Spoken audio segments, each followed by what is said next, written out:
Hello મિત્રો, તમારું સ્વાગત છે આપણી યુટ્યુબ ચેનલ ઉપર. તાજેતરમાં આંગણવાડી કાર્યકર અને તેડાગરનું મેરિટ અને રિજેક્ટ લિસ્ટ તારીખ 20 સપ્ટેમ્બરના રોજ આવેલું છે, જે તમે બધાએ જોઈ લીધેલું છે.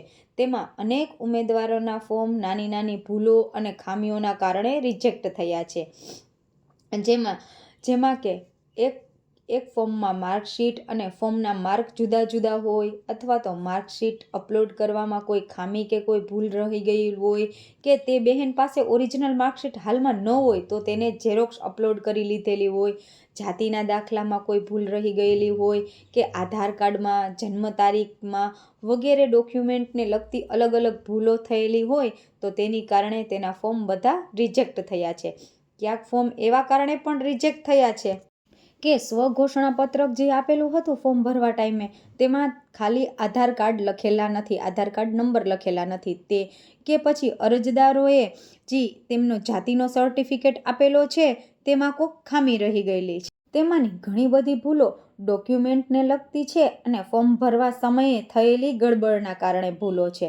તેમાં બહેનોનો તો કોઈ કસૂર નથી, તેમ છતાં તેમના ફોર્મ રિજેક્ટ કરવામાં આવ્યા છે. આ ઉપરાંત ઘણી બધી મેં જોયેલી નાની ભૂલો અને ખામીઓના કારણે અરજદારોના ફોર્મ રિજેક્ટ કરવામાં આવ્યા છે. આમ જોઈએ તો આંગણવાડી ભરતી બોર્ડ આપણી ભૂલો શોધવા જ ન બેઠેલો હોય તેવું લાગી રહ્યું છે. હવે આપણે સમજીએ કે હવે આપણે કરવું શું. હવે મેરિટ જાહેર થયા બાદના 10 દિવસ આપણા માટે અપીલ કરવાના છે. પણ અપીલ કરવાના નિયમમાં દર્શાવેલું એવું છે કે જો તમારાથી ફોર્મ ભરવા સમયે રહેલી નાની મોટી ખામીઓ કે ભૂલોમાં કોઈ પણ સંજોગે સુધારો કરવામાં આવશે નહીં. કે જ્યારે તમે ફોર્મ ભરવા સમયે જે ભૂલ કરેલી હશે તો તે અપીલમાં તમને સુધારી દેવામાં આવશે નહીં. તમારા ફોર્મમાં ભરેલી વિગતોના કારણે જો અરજી રિજેક્ટ થઈ હશે તો અપીલ કરવાથી કશું પણ ફાયદો થવાનો નથી. તે સિવાય તમને કોઈ પણ બાબતો કે તમારા સાથે થયેલો અન્યાય બતાવવા તમે અપીલ કરી શકો છો. હવે આપણે જોઈએ કે આપણે અપીલ કઈ રીતે કરી શકીએ. પ્રથમ તમારા પીસી અથવા મોબાઈલમાં ગૂગલ ઓપન કરો.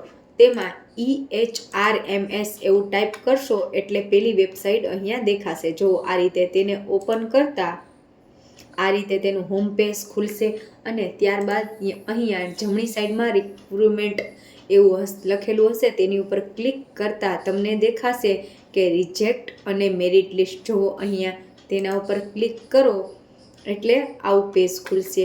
તેમાં એડવર્ટાઇઝમેન્ટ લખેલું હશે, તેની ઉપર ક્લિક કરશો એટલે એડવર્ટાઇઝમેન્ટ લખેલું હશે ત્યાં ક્લિક કરવાથી તમારા ગામ અને તાલુકાની બધી એડવર્ટાઇઝમેન્ટ બતાવશે. જેમાં તમે ફોર્મ ભર્યું હોય તે જિલ્લો તમારે સિલેક્ટ કરવાનો. ત્યારબાદ અહીંયા પોસ્ટ આપેલી છે, જે તેડાગર માટે પહેલું છે અને કાર્યકર માટે બીજો ઓપ્શન છે. તેમાંથી તમે જે પોસ્ટ હોય તે સિલેક્ટ કરવાની અને સર્ચ ઉપર ક્લિક કરવાનું. સર્ચ ઉપર ક્લિક કરતાં તમને અહીંયા આવું દેખાશે કે જેમાં ડિસ્ટ્રિક્ટ, તાલુકો, વિલેજ અને જમણી સાઈડ ઉપર તમને વ્યૂ મેરિટ પર ક્લિક કરતાં તમને રિઝલ્ટ જોવા મળશે.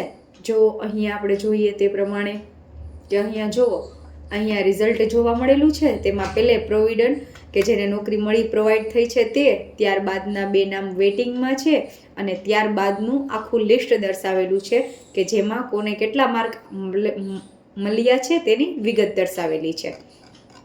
હવે આપણે બેક કરી અને આગળ જોઈએ કે ત્યારબાદનો જે ઓપ્શન છે તે દર્શાવે છે રિજેક્ટ લિસ્ટ. તેની ઉપર ઓપન કરીએ એટલે આપણને આવું જોવા મળશે. તેમાં અહીંયા તમારો એપ્લિકેશન નંબર અને તમારું નામ દર્શાવેલું હશે તે તમે ગોતી અને જોઈ શકો છો કે તમારી અપીલ કે અરજી કયા કારણોસર રિજેક્ટ થયેલી છે.